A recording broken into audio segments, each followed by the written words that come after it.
Buenas tardes, jóvenes. En un momento empezamos.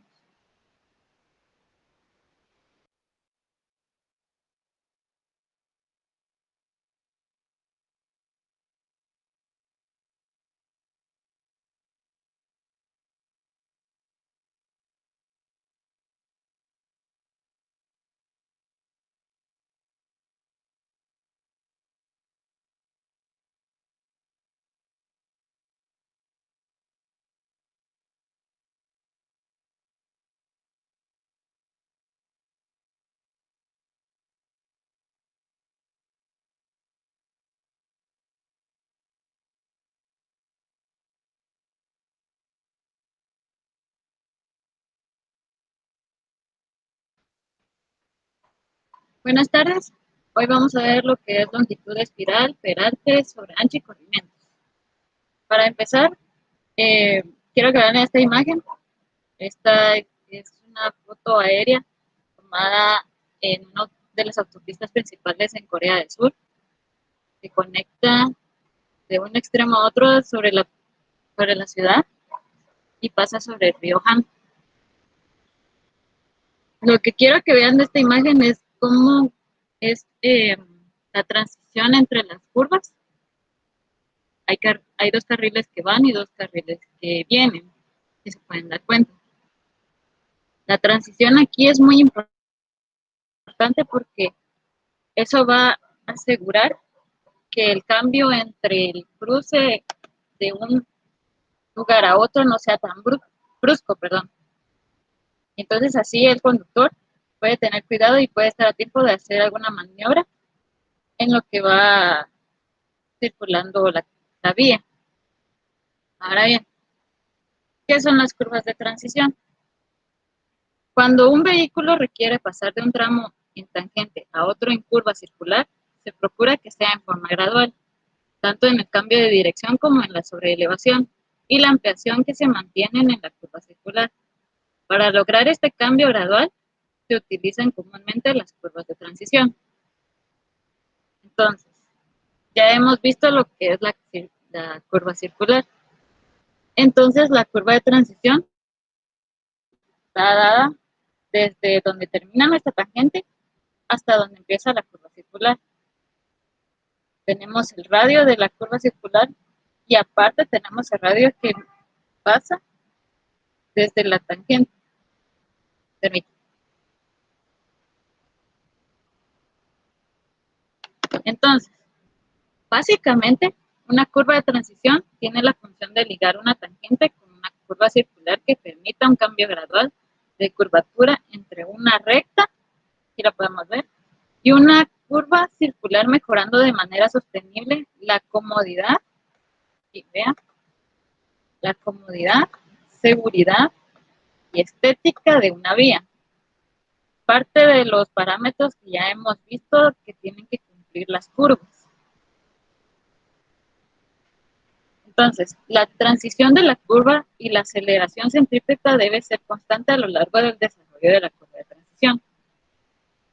Es decir, el radio debe disminuir en una proporción constante a medida que se avanza en la curva, al tiempo que la aceleración centrípeta aumenta.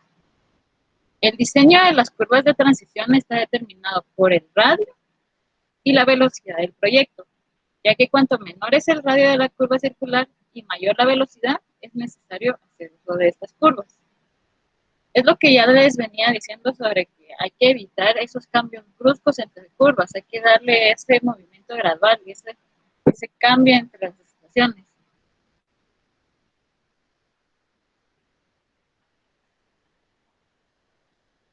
Entonces, los tipos de curvas de transición.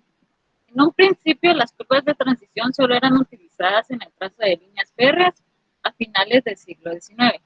Posteriormente, durante la década de los 30, en el siglo XX, las curvas de transición fueron implementadas en carreteras. Tenemos la parábola cúbica, la espiral cúbica, las curvas de transición de Klein, senoide de Bloch, de Trump, que es una parábola de cuarto grado, una curva de transición de óvalos de Cassini, la lemniscata de Bernoulli. Esto es muy importante. También tenemos la clotoide o espiral de Euler. curva de transición de séptimo grado, espiral de Searles, espiral logarítmica y curva elástica. Si se pueden dar cuenta por los nombres, son términos matemáticos, son gráficas que ya se han determinado por parámetros matemáticos y metodologías, si se hace la deducción y cálculo, que si se pueden recordar, esto se ve más que todo entre matemática básica 2 y intermedia 1, si no estoy mal. Aquí es cuando ya vemos la aplicación de este tipo de gráficas y entonces hay que saber cómo es que se desarrollan las curvas. Las más importantes y las más utilizadas en este diseño de curvas de transición son estas: la lemniscata de Bernoulli y la clotoide o espiral de Euler y la curva elástica. No voy a profundizar en esto porque esto ya lo hemos visto, ya es sabido, ya lo hemos visto en mate y en física. Entonces, voy a seguir. Ahora bien, entonces la curva de transición se comporta de esta forma. Tenemos el radio de la curva circular, pero tenemos el radio de la curva de transición. Esto puede definirse como infinito, porque como la curva se va ampliando, conocemos un radio estable de la curva circular, pero el cambio, o sea, la transición de entre la tangente a la curva, es lo que va variando el radio. Tenemos una curva que va del punto cero, ya sabemos que tenemos PC, PT, y por aquí debería estar el P y B. Entonces, y en la curva circular, esta curvatura es constante. Es lo que dice acá, 1 sobre L, es finito. Entonces, en la curva de transición se aprovecha para el cambio de perante, el sobreancho y el corrimiento. Ahora, ¿qué es el perante? También se le conoce como sobreelevación. Cuando un vehículo se desplaza a lo largo de una trayectoria circular, la fuerza centrífuga tiende a moverlo hacia afuera, lo que ocasiona una situación potencial de inestabilidad. La fuerza centrífuga es contrarrestada por la componente del peso del vehículo en relación con la sobreelevación del camino, o la fricción lateral generada entre las llantas y la superficie de rodamiento, o una combinación de ambos factores.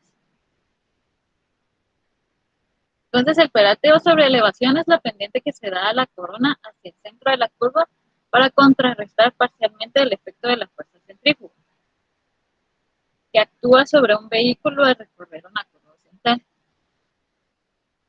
Sí, de esta manera. Si esta pendiente no está bien diseñada o no es acorde a la curva, lo que se va a provocar en el momento de que, por ejemplo, pase un vehículo pesado, es que se pueda volcar. Y eso es lo que se quiere evitar. También se quiere evitar que cualquier tipo de vehículo pueda deslizarse y entonces generar algún tipo de accidente. Y lo más importante es prevenir accidentes y procurar la seguridad de los usuarios. Entonces podemos trazar un plano, tal y como lo hacíamos en física. Ahora, la inestabilidad debido a la fuerza centrífuga puede manifestarse de dos maneras: por deslizamiento o por volteo, es lo que les dije anteriormente. Pero analicemos la figura, analicemos esta parte. Podemos trazar el plano, tenemos en eje Y y X, tenemos un ángulo que vamos a llamarlo ángulo de la sobreelevación, el peso del vehículo, que esta es una fuerza.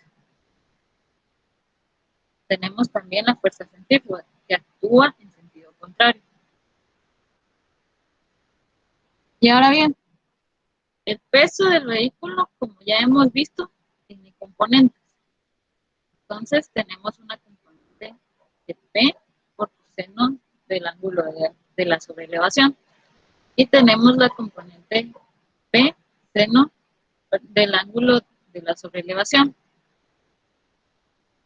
Si nos acordamos bien de los modelos de diagramas de fuerza libre de física, sabemos que este ángulo es el mismo que está acá. Y también tenemos los componentes de esta fuerza, que va la fuerza centrífuga coseno del ángulo de la sobreelevación y la fuerza centrífuga del seno del ángulo de la sobreelevación. Y resulta que este mismo ángulo es el que está aquí. Ahora, vamos a determinar las reacciones dinámicas. Tenemos que la fuerza centrífuga va a ser igual a la masa del vehículo por la aceleración centrífuga. Recuérdense que es muy distinto fuerza y masa. Entonces, a partir de esto sabemos que la aceleración centrífuga va a ser igual a la velocidad al cuadrado dividido el radio. Es el radio de la curva. Entonces, la masa la determinamos por el peso del vehículo dividido la gravedad.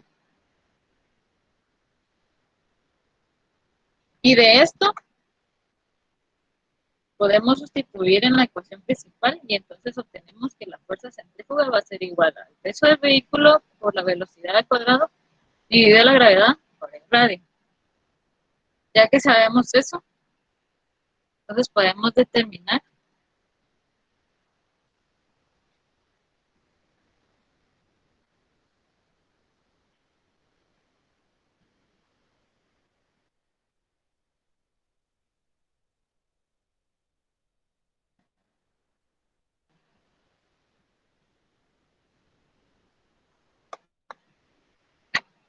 ahí ya podemos determinar una solución matemática. Aquí no lo puse, donde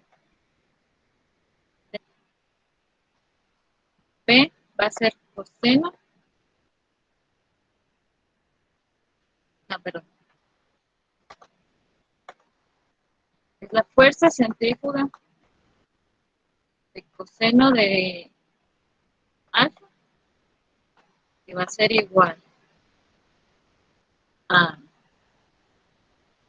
P seno de alfa más,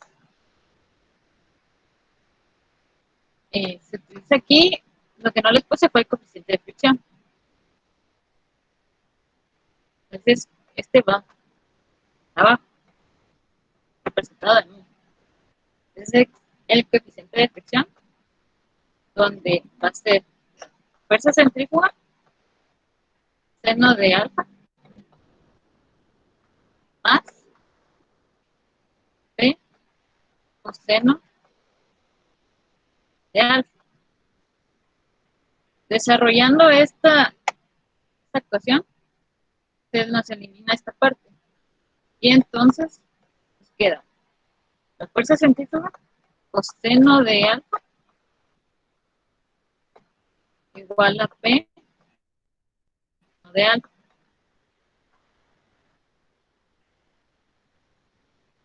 Y podemos despejar acá. Perdón, y esta P.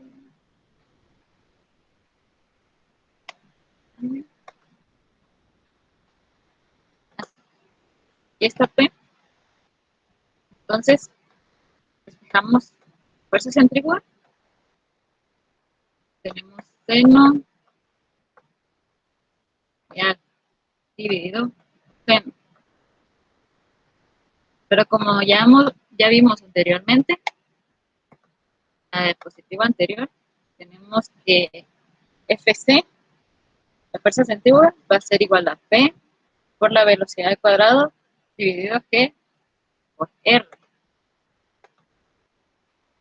Entonces sustituimos acá. Y la gravedad R y que va a ser igual a P por seno de alfa dividido por seno de alfa. Entonces aquí simplificando esto, se nos elimina la fuerza, el peso del vehículo, perdón, y nos queda finalmente esto. Este valor de acá ya es la simplificación en conjunto con la gravedad. Entonces, otra forma, así. La velocidad está dada en kilómetros por hora y el radio está dado en metros. Otra forma en la que pueden encontrar esta ecuación ya es aplicando también la fricción, así. Pero aquí utilizan más el coeficiente de fricción. Puede ser menos o puede ser más. Pero eso no lo vamos a ver aquí, no vamos a profundizar en eso. Entonces, ¿cómo se define el peralte? El peralte va a ser esto y va a estar representado con la letra E. Va a ser peralte de diseño o pendiente del peralte y está dado en porcentaje. Ahora bien, tenemos un pequeño ejercicio para que puedan entender mejor cómo es que funciona este cálculo. Sabemos que va a ser el resultado que nos dé esta ecuación. Entonces, calcula el peralte para una velocidad de 60 kilómetros por hora con un radio de 300 metros. Entonces, lo que venimos es solo sustituir en esta ecuación. Es algo muy sencillo. Entonces, ya sustituyendo ahí, operamos y nos da 0.0945. Pero ese aún no es nuestro dato de peralte. Entonces, para encontrar el peralte, lo que hacemos es tomar este resultado y multiplicarlo por 100. Y ahí ya tenemos nuestra pendiente de peralte.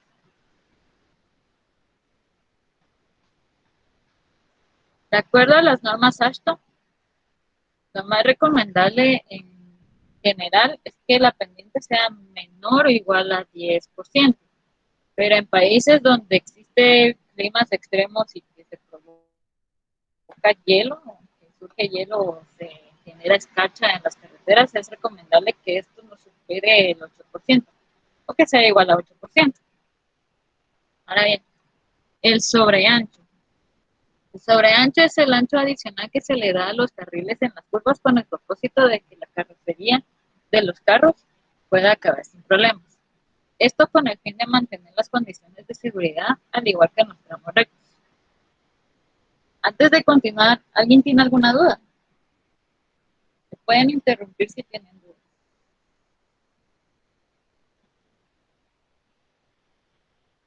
¿No?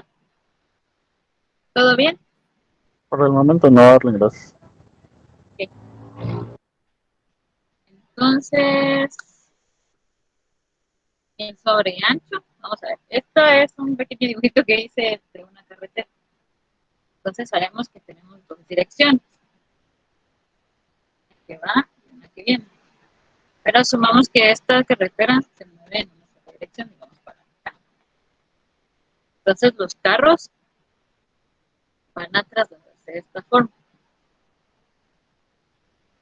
Aquí lo importante es ver cómo se mueve o cómo se desplaza el carro, porque si se dan cuenta, el carro no cambia su forma, no se va modificando conforme pasa la curva.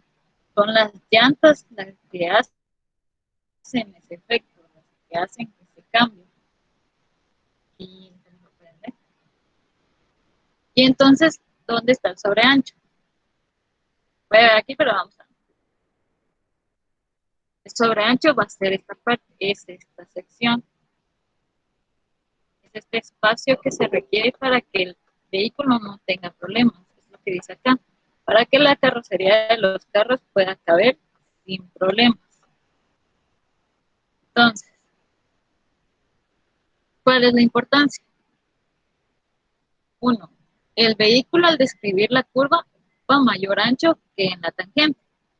Esto es debido a que las ruedas traseras recorren una trayectoria ubicada en el interior de la descrita por las ruedas delanteras. Además, el extremo delantero izquierdo describe la trayectoria exterior del vehículo. Es lo que se puede ver acá. Y dos, la dificultad que experimentan los conductores para mantenerse en el eje del carril recorrido debido a la menor facilidad de apreciar la posición relativa de sus vehículos dentro de la curva. Ya con eso podemos avanzar al siguiente tema, el corrimiento de la línea central. Este va a ser el desplazamiento del eje o de la línea central hacia el interior de la curva. Disculpa que te interrumpa, Arlen, tengo una duda con lo del sobreancho. Ajá. La mayoría de imágenes que he visto con relación a este tema, por lo regular, lo muestran así como la imagen, con un carril de ida y uno de regreso. Entonces, mi idea es si también se utiliza este sobreancho, digamos que fueran dos carriles que van en la curva, pero en el mismo sentido. Sí, Sí, es también se que aplica ahí. sí, también se aplica porque imagínate que no existe este espacio, por ejemplo, de acá para acá. Si no existiera, entonces habría riesgo de que los carros estuvieran muy juntos y eso provocaría mayor accidentes o cosas así. Y pues lo que se quiere evitar es que haya problemas al transitar una ruta. Algunas veces, y se han visto, es que tienden a poner topes también acá. Y eso también ayuda a que pues los carriles no estén demasiado juntos, que haya una separación adecuada entre carriles y que los vehículos puedan transitar sin problemas. Okay. Muy bien, Arlen, gracias. Entonces, el corrimiento de la línea central dice que va al interior de la curva. ¿Cómo es esto? Tenemos nuestra curva, ya sabemos, tenemos un PCB, un PTB y un PIB. El corrimiento aquí se va a dar al interior. Esto.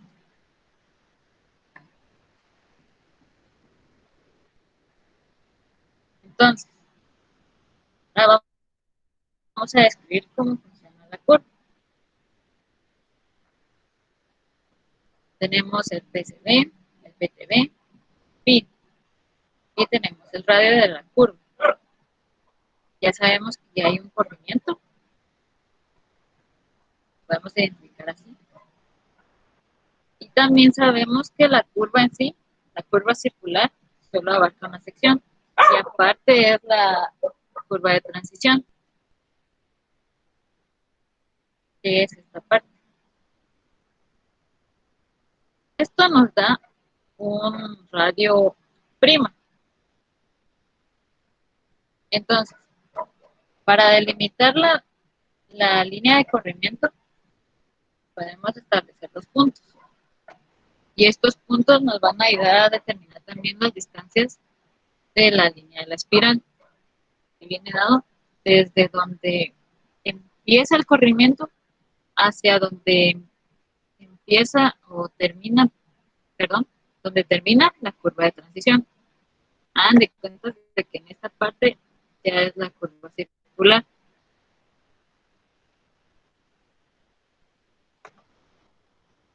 Entonces, la longitud de espiral la vamos a identificar como LS. Y aquí va a ser en esta primera sección LS medios y LS medios, igual que de este lado. Recuérdense que esto varía según el tipo de curva, ya que puede ser simétrica o asimétrica. Entonces, ¿cómo vamos a conocer estos puntos? Estos puntos donde delimitamos el corrimiento. Los vamos a llamar ELS, que es el punto de empalme entre la recta y la espiral. Luego, tenemos que definir dónde termina nuestra curva de transición, que son estos puntos morados que yo puse acá. Estos se les van a conocer como TLS, que es el punto de empalme entre la espiral y el arco circular o final de la espiral. Luego también influye otra variable, que es K. K se puede también conocer como LS dividido 2 y se le llama abscisa media. Ahora bien, existen dos tipos de gradientes que nos van a servir para el cálculo de la curva de transición. Está el gradiente que se mueve en esta parte de la curva y está el gradiente que se mueve en esta parte de la curva. Ya lo ya lo vamos a ver en el ejemplo que vamos a revisar después. Entonces, el primer gradiente va a ser Y y el otro gradiente va a ser L. ¿Alguien tiene alguna duda?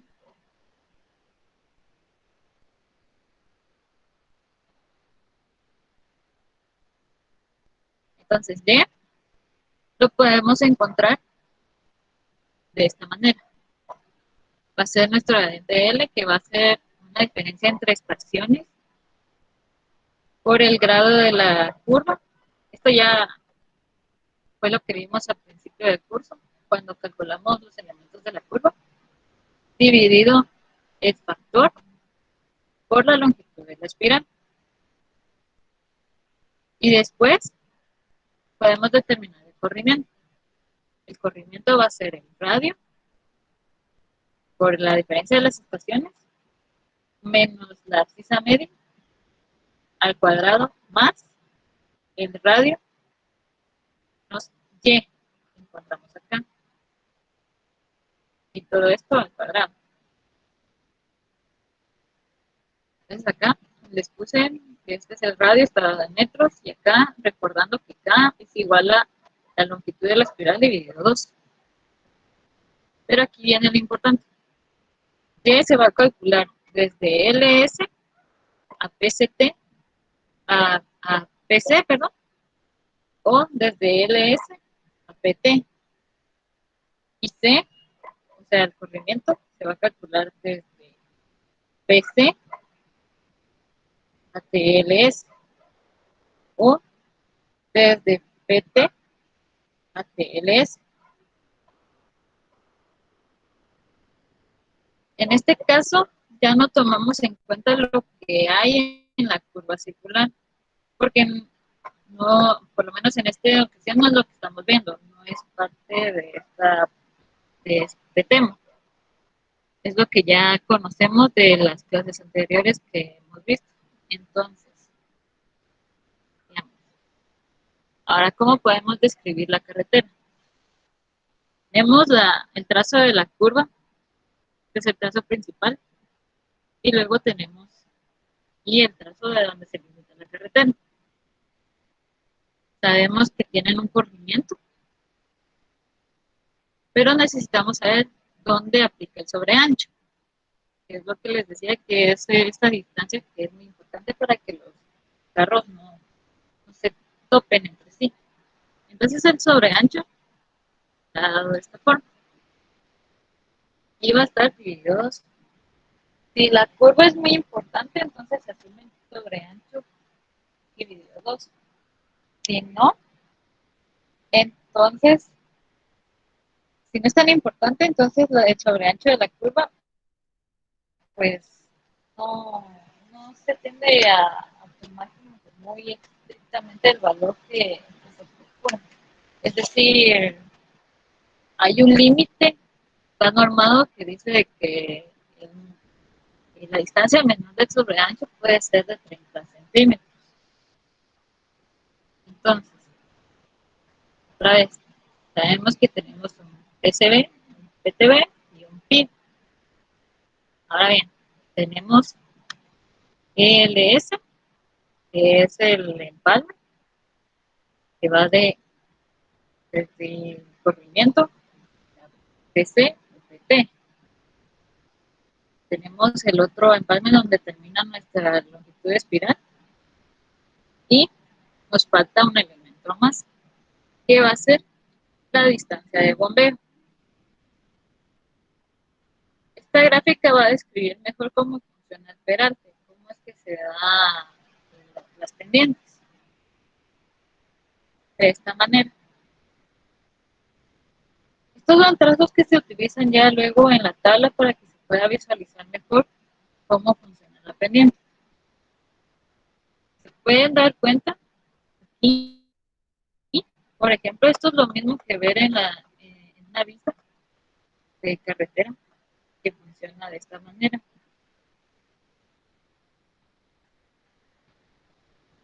La pendiente es igual de este lado y de este lado. ahí nos damos cuenta que no ha empezado la etapa de transición.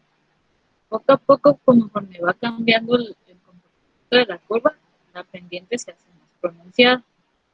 Y entonces aquí podemos ver que en PC, la pendiente ya, la cifra de la pendiente ya es dividido 2. O sea, ahí ya está funcionando la mitad de la pendiente. Y cuando llega al punto de donde termina la curva de transición, ya existe la pendiente. Para que esta abarque hasta el otro lado donde te da el otro TLS y también ahí ya termina la pendiente. Vuelve otra vez y aquí ya recupera su forma como está acá. Esto es lo que se refiere del movimiento gradual. Entonces, ¿cuáles son los tips para las curvas de transición? 1. En tangente, la pendiente va a ambos lados. Vamos a conocer al porcentaje de bombeo como B%. 2. ¿Dónde inicia la espiral? Es lo que les mostraba en la diapositiva anterior. Acá.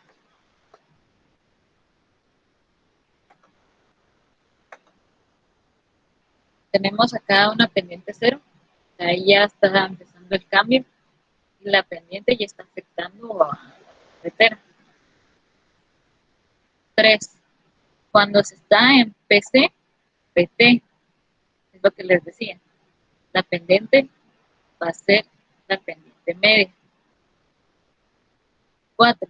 Al terminar la espiral, al llegar al punto de TLS, ya se tiene la pendiente. Entonces, estos valores los vamos a descubrir por medio de tablas. Que son las que les iba a demostrar en la clase anterior, pero ya no me dio tiempo. Son estas tablas. Estas tablas son las que vamos a estar utilizando para hacer estos ejemplos, estos cálculos. Nos dice que esta tabla es de peralte recomendado, mínimas longitudes de transición y deltas mínimos. Tenemos acá las velocidades, la parte superior, que lo pueden ver.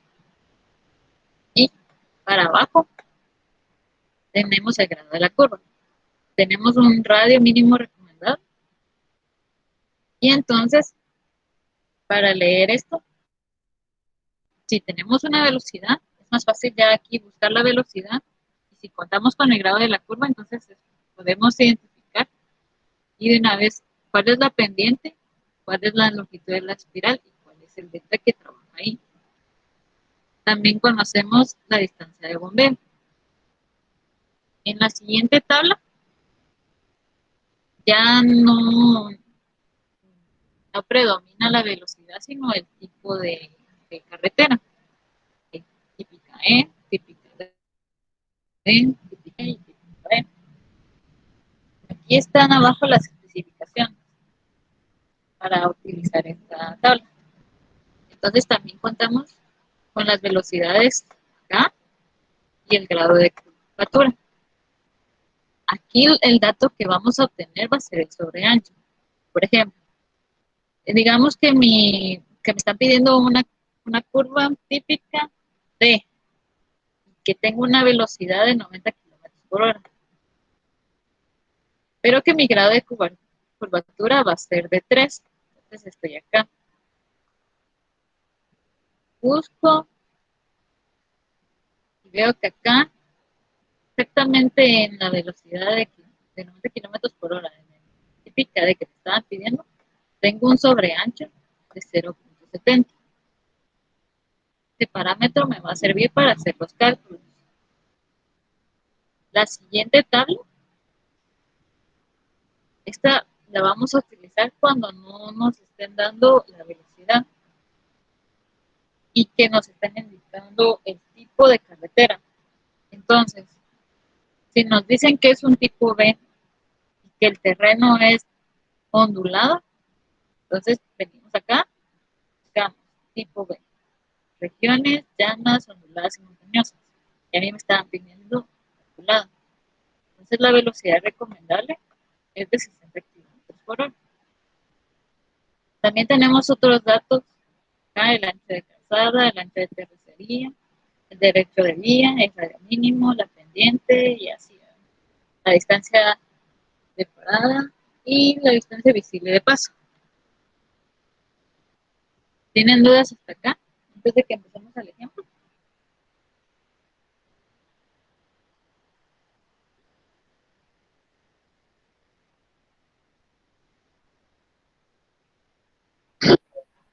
Sí, está bien, orden, gracias.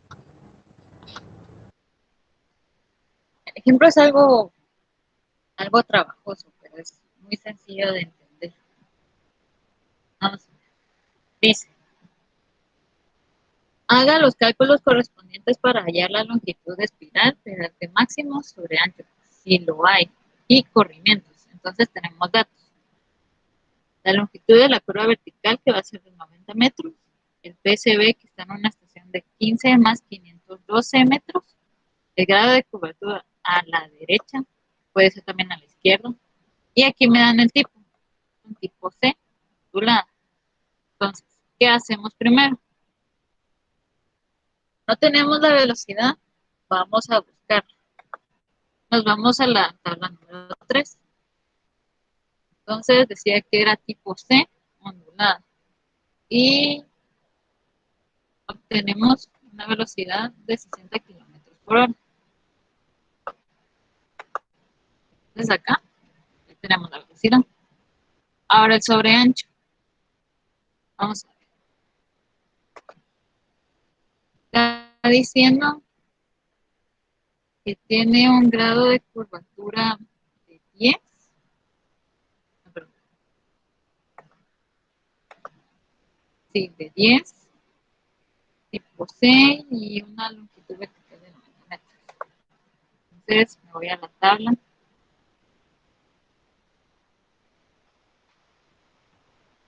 Y obtengo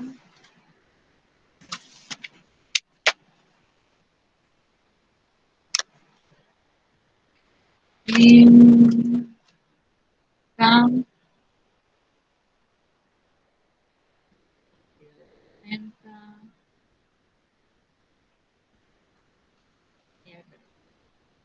bueno, en el sobreancho hasta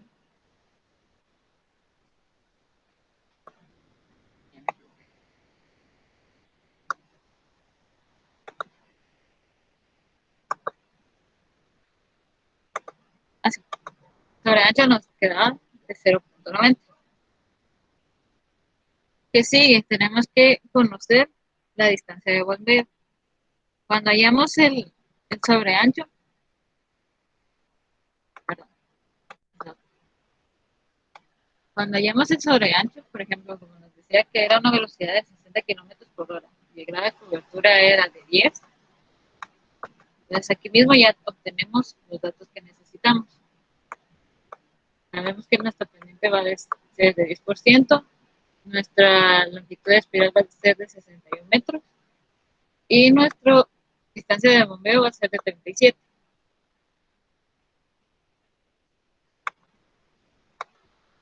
Entonces ya tenemos esos datos, ya tenemos la distancia de bombeo, la pendiente o el peralte, la longitud de la espiral, y entonces con eso ya podemos continuar. Ahora el segundo paso es el calcular. Sabemos que el radio lo vamos a encontrar utilizando esta fórmula. El factor dividido en grado de curvatura. Y ya me están dando el grado de curvatura. Entonces solo sustituyo y opero. Ahora bien, esta curva ya está de esta manera. Pero tenemos aquí el ELS, el PCB, el TLS y así.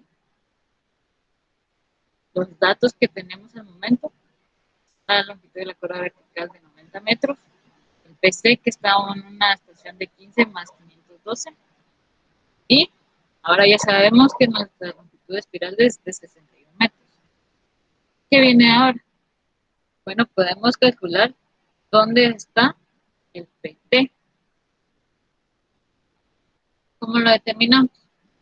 PT va a ser igual a PCB más la longitud de la curva vertical. Entonces sustituimos valores. Vamos a tener la estación de 15 más 512 más los 90 metros.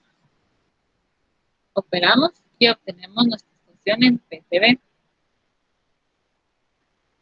Ahora, con eso, ya tenemos un dato más.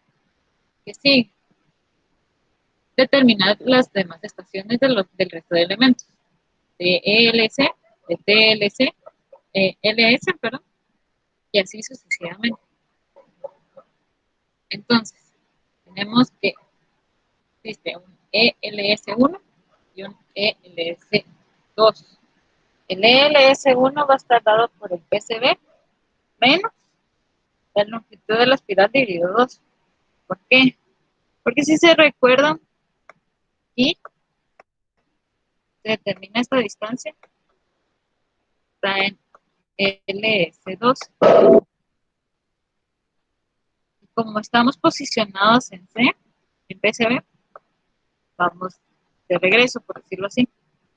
Entonces, al dato que tenemos de estación en PCB, le tenemos que restar la distancia de la longitud de la espiral, media a este pedazo, para conocer la estación de ELS. Entonces, operamos, estamos en 15 más 512, 31 dividido 2. Entonces, nuestra estación va a ser 15 más 481.50. Ahora bien, en ELS2 es lo mismo, pero en lugar de restarle y esta parte, como nos estamos moviendo en esta dirección, perdón, ya, le vamos a sumar. Entonces tenemos PTB más la longitud de la espiral dividido 2. Operamos y obtenemos una estación de 15 más 632.50. Ahora bien, para conocer las estaciones de TLS en ambos puntos, va a ser de esta manera. Tenemos TLS1, que va a estar dado por el PC más el LS medios, y se le suma. Pueden ver la diferencia, cómo encontrar las estaciones. Dependiendo del punto de referencia donde estemos, se le va a sumar, se le va a restar. Entonces sustituimos. Tenemos la estación 15 más 512 más la longitud de la espiral media. Entonces encontramos la estación. Y lo mismo pasa con TLS2. Solo que en este caso se le va a restar, porque estamos posicionados ahora en PT. Necesitamos regresar a la estación donde se encuentra nuestro TLS2. Entonces, sustituimos y operamos. Y aquí ya encontramos las dos estaciones que necesitamos. Y sí, nos falta un elemento acá. ¿Qué nos falta? ¿Alguien que me pueda decir?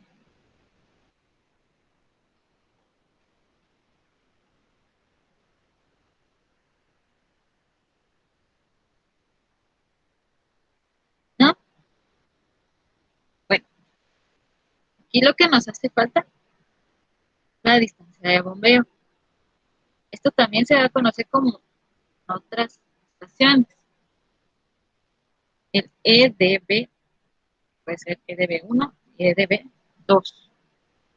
Entonces, tiene el mismo principio. Sabemos por el dato que obtuvimos anteriormente que el DB va a tener una distancia de 37 metros. Entonces, ¿qué es lo que hacemos? Al ELS1, en este caso, le vamos a restar esa distancia. Y obtenemos la estación. Ahora bien, de este lado, caso contrario, se le va a sumar. Ya tenemos la estación. Ya sabiendo las estaciones de estos elementos de EDB1, PCB, TLS1, ELS1 y así sucesivamente, vamos a proceder a crear la tabla. ¿Me estoy dando a entender aquí o tienen alguna duda?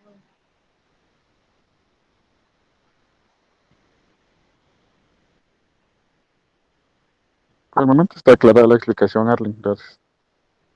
Muy bien. Ya falta poco para que termine el periodo. Creo que no da tiempo, pero igual podemos continuar. Si alguien se tiene que retirar, pues no hay problema. Entonces, ya conocemos estos datos que los tuvimos en los pasos anteriores y ahora tenemos como nuevos datos las estaciones. Entonces, vamos aquí llenando la tabla. La tabla va a estar compuesta de esta manera. Va a estar la estación, la velocidad, la pendiente del peralte, el sobreancho, el bombeo y el corrimiento. Tenemos el EDB1, si se dieron cuenta, va en orden, así como se los mostré acá. Vamos a ir en orden, llenando todos los espacios y todos los datos que tenemos disponibles. Entonces, tenemos el EDB1, que está dado en la estación 15 más 444.50, que es lo que obtuvimos cuando calculamos las estaciones de este punto. Ahora, es el mismo principio que les había mostrado cuando se hacía el cálculo de los curvas verticales. Vamos en factor de múltiplos de 20. Entonces nos movemos 460, 480 y nos damos cuenta que EL1 ya cambia. Aquí ya es una estación que está en 481.50. Entonces, identificamos la estación. Seguimos otra vez en múltiplos de 20. 500, 512 por el PCB. Seguimos. Recuérdense que es múltiplo de 20, 520, 540. ¿Y aquí qué pasa? Cambia. ¿Por qué? Porque nos topamos con el TLS1. Está en 542.50. Luego sigue 560 y otra vez TLS2. Otra vez 580. Siempre el múltiplo de 20. 600. Y luego nos topamos con el PTB. Está en 602. Seguimos 620, 632, que es el ELS2, perdón, y 640, 660, y terminamos con el EDB2, K. Ya llenamos esta parte. Ahora la velocidad. Sabemos, tenemos, si encontramos una velocidad de 60 km por hora. La colocamos aquí. Y también colocamos el grado de curvatura. Veo, como en esta parte, si se pudieron dar cuenta, en ELS1, nuestros puntos son como el índice de, es como el indicativo de un principio y un final. Entonces ahí no vamos a tener valores. O sea, es decir, que nuestra pendiente ahí no ha empezado a hacer el cambio. Es un punto cero. Igual en el sobreancho, igual en el corrimiento. En esta parte, aquí, puede asumir que desde TLS1 a TLS2, ya como vimos en la gráfica, es donde se encuentra nuestra curva circular. Entonces ahí, en este momento, no vamos a tomar en cuenta esta sección. La vamos a dejar como en punto suspensivo. Entonces, ¿cómo determinamos la pendiente? Ya sabemos que nuestra longitud de espiral es de 61 metros. Entonces, utilizando esta fórmula, que va a ser el porcentaje que obtuvimos, que es por ciento, por la diferencia de las estaciones, dividido a la longitud de la espiral.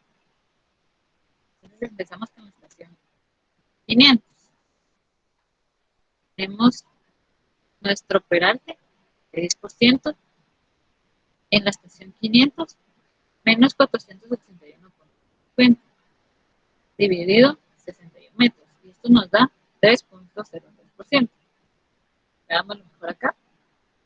Estamos en la estación 500, estamos antes del PCB, pero después del S1. Entonces acá, este valor, vamos a colocar. Luego, como sabemos que nuestra pendiente en sí es de 10%, este PSB, como vimos en la gráfica, está dado ya en E dividido 2. Entonces solo podemos venir y calcular en esa estación la mitad de esa pendiente. Y nos queda 5. Continuamos con las siguientes estaciones. En 520 posicionamos acá y estamos ya después del PCB. Entonces nuestra pendiente ya empezó a cambiar y tenemos 6.31%. Y para verificar el dato, que se tiene que llegar al dato de la pendiente que obtuvimos, que va a ser 10%. Entonces, en 540 seguimos avanzando, ya se va acercando. Y nuestro dato de referencia va a ser ELS1. Entonces, ya aquí en la tabla podemos ver que nuestra pendiente aquí es el 10%. Vamos por el primer tramo. En el segundo tramo,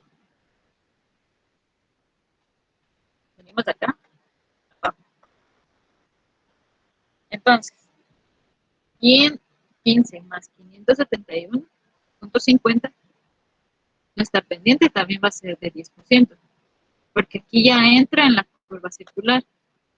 Espérate que va a tener esa sección.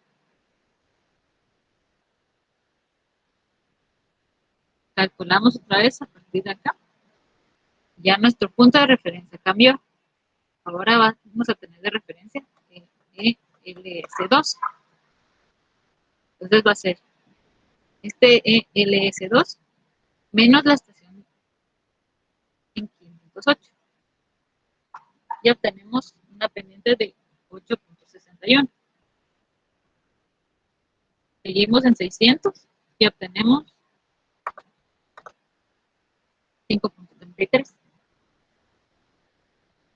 Ahora acá, en PTB, el mismo principio que acá en PCB. Es el punto intermedio, entonces va a ser igual a E dividido 2. Y obtenemos una pendiente de 5%. Luego en 620. Y ya la pendiente va disminuyendo para finalmente quedar en 0. Entonces ya llenamos esa parte de la tabla. Ahora vamos con el sobreancho.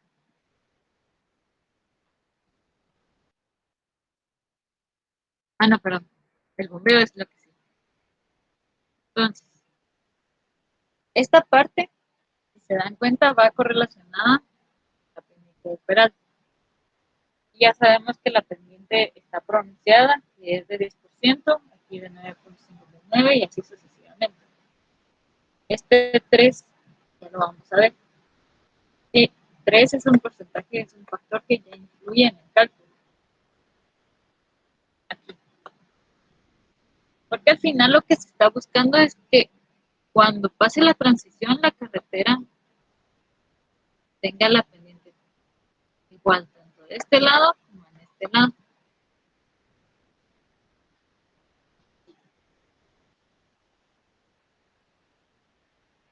Entonces podemos calcular a partir de un delta de bombeo. Y aquí es donde se encuentra nuestro 3%. Este es el factor de referencia.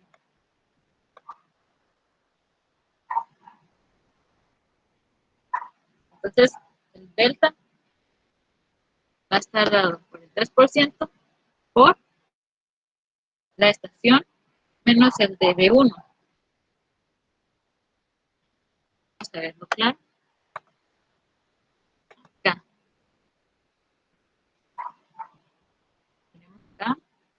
Terminamos el bombeo en esta parte. Digamos que toda esta sección ya la cubrimos.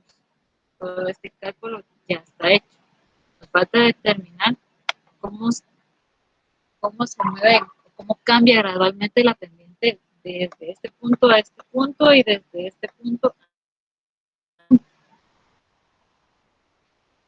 Entonces, regresando,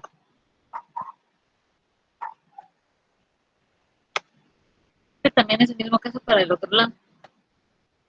Se dan cuenta aquí en E de B2 menos E de S2.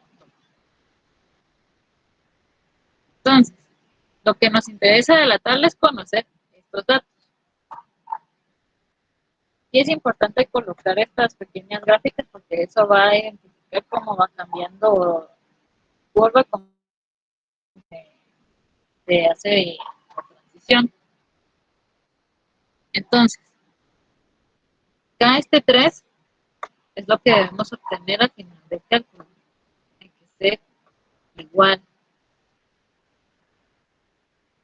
Entonces calculamos. Estamos en la estación 460 y calculamos nuestro delta B. Va a ser el 0.03, que es nuestro 3% que está acá, por la estación en 460, menos, ya estamos tomando de referencia este dato, dividido el LS1 menos toda esta sección de acá, a la estación de E de B1, y nos da 0.0126. Pero ese no es nuestro dato de bombeo final. Lo que tenemos que hacer acá es multiplicarlo por 100 y nos da 1.26. Pero sigue sin ser nuestro dato de porcentaje porque tiene que cumplir aquí con la transición. Entonces, calculamos. Nuestro dato de referencia va a ser el precio. Entonces, este porcentaje que obtuvimos acá, se lo tenemos que restar a 3 para obtener nuestra pendiente real en este punto. Entonces, nos queda 1.74. Y es lo que ya tenemos acá.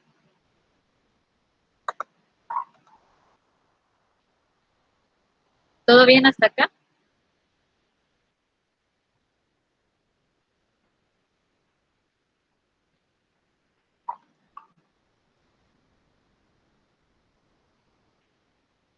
Si se tienen que retirar, no hay problema.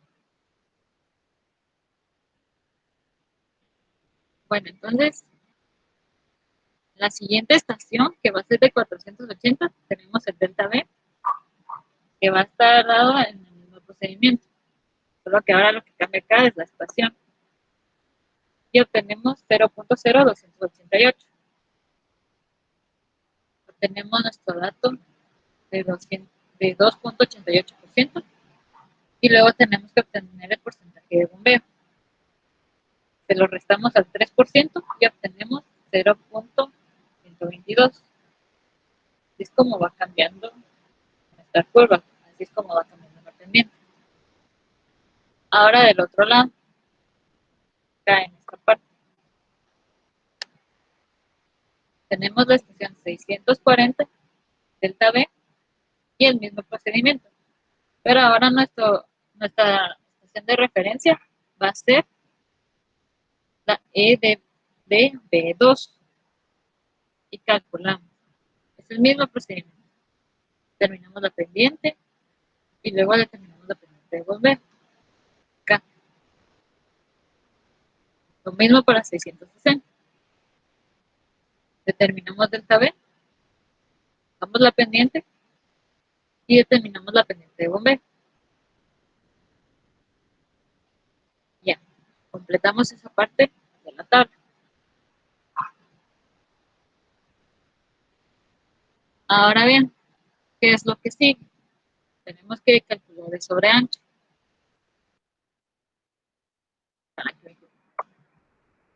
El sobreancho, como vimos, es de 0.90. Este ya es un dato dado, entonces este dato ya es lo que incluye la curva desde donde termina la curva de transición hasta donde continúa la curva circular.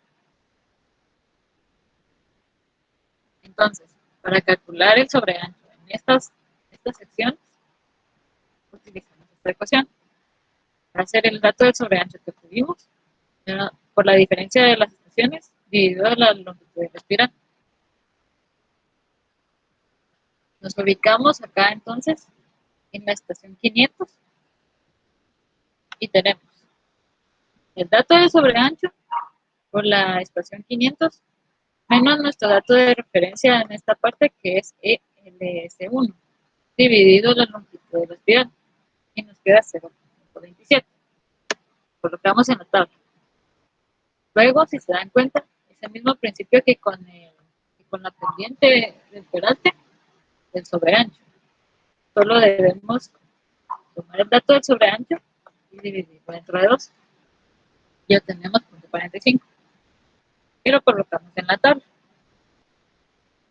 Proseguimos con 520 y es el mismo cálculo, teniendo de referencia ELS1 y obtenemos 0.57.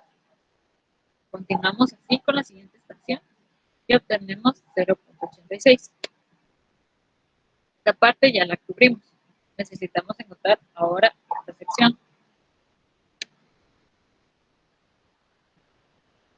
Entonces, está dado por el mismo procedimiento, pero cambia nuestra estación de referencia.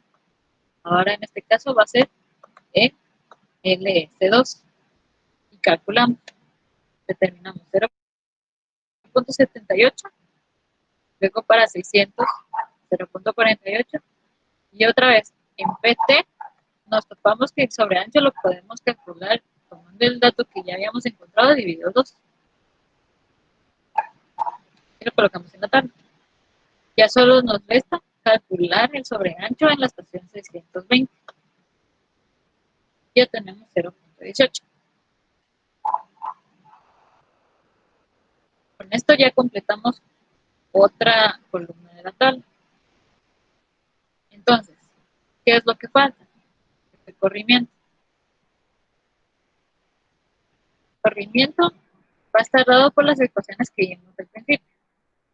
Siempre recordando que es de ELS a PC o de ELS a PT. Y corrimiento va a ser de PC o PT a TLS, dependiendo de donde estemos posicionados. Entonces, ahorita lo que nos importa es esta parte de la tabla, corrimiento nada más y observar bien las estaciones. Sabemos que nuestro grado de curvatura es de 10 a la derecha, la longitud de la espiral es de 61 metros y nuestro radio está dado de 114.59. Fue lo que calculamos en el primer paso. Entonces, nos falta determinar K. Y K, recordemos que es la longitud de la espiral dividido 2 y nos da por resultado 30.5. Entonces, empezamos en la estación 500 y nuestro punto o nuestra estación de referencia va a ser ELS1. Esto elevado al cubo multiplicado por el grado de la curvatura. Dividir el factor por la longitud de la espiral. Y eso nos da 0.151. Lo colocamos acá. Acá en 512. El mismo procedimiento. Solo que cambia la estación. Y obtenemos 0.674. En 520. Tenemos el mismo procedimiento, pero nos queda 1.357. Mira, este dato ya está dentro de PC. Y recordemos que dentro de PC-PT tenemos que usar la fórmula de corrimiento. Entonces, tenemos que el corrimiento va a ser el radio menos la raíz cuadrada de, haremos paréntesis acá, elevando al cuadrado. Este 38.35 va a ser el resultado de esta resta, menos K. Todo eso elevado al cuadrado, más, de nuevo, el radio de la curva, menos el dato que obtuvimos acá en el gradiente Y. Entonces obtenemos 1.072 y lo colocamos en la tabla. Seguimos así para la estación 540 y otra vez. Está dentro de PCB, PTB, utilizamos la fórmula de corrimiento. Volvemos a sustituir datos teniendo cuidado de colocar bien los datos para no confundirnos. Esta va a ser siempre la resta de estos dos datos, de estas dos estaciones. Colocamos aquí el resultado que obtuvimos en el gradiente y obtenemos 1.246. Ahora bien, en 542.50 es el mismo procedimiento, porque está dentro del rango de PCB a PTB. Y lo mismo, tenemos 1.215. Lo colocamos en la tabla. Ahora, necesitamos calcular el otro lado, esta parte de acá. Entonces vamos hacia abajo, ya teniendo como referencia ahora el ELS2. Entonces aquí ya cambia, nuestra resta es diferente. Nuestro dato de referencia va a ser mayor a la estación donde nos posicionamos. Entonces a partir de esto obtenemos en el gradiente un dato de 5.395. Para nuestra curva ese es un dato demasiado grande. Está dentro del tramo de PCB a PTB, entonces utilizamos el corrimiento. Calculamos, nos damos cuenta que es el mismo valor que en TLS1. 1.200 y lo colocamos en la tabla.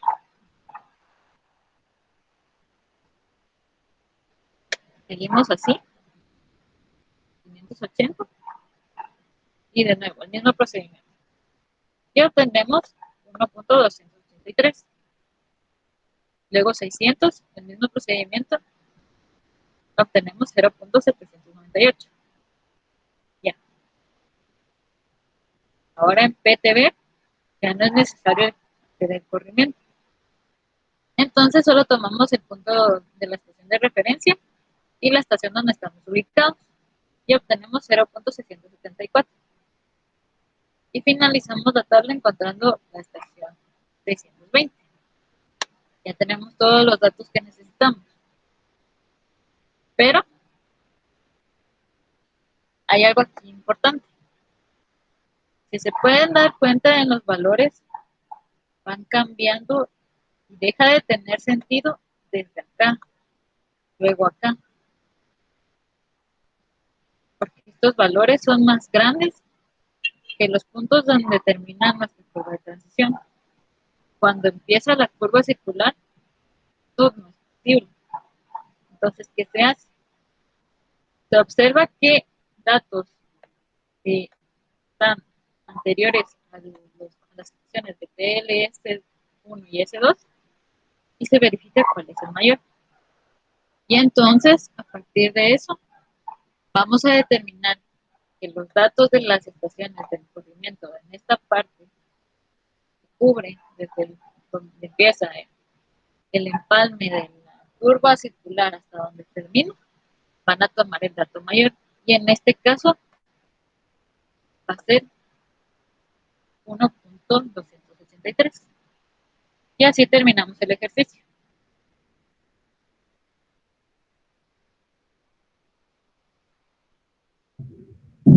Muy bien, Arlen, muchas gracias por tan buen trabajo y muy buena explicación. Y pues entendemos de que la mayoría están en otros cursos y que se han ido, pero queda para grabarlo y subirlo a la nube. Y repito que es un excelente trabajo, excelente presentación la que ha hecho. Muchas gracias. Sí. Hacerlo así me tardaría un año, creo yo. Y pues le agradecemos a Jason Picón también por quedarse hasta el final de la clase. Y nos miramos el día miércoles entonces. Muy bien, ingeniero. Bueno, nos vemos. Gracias, Arlen, muy amable.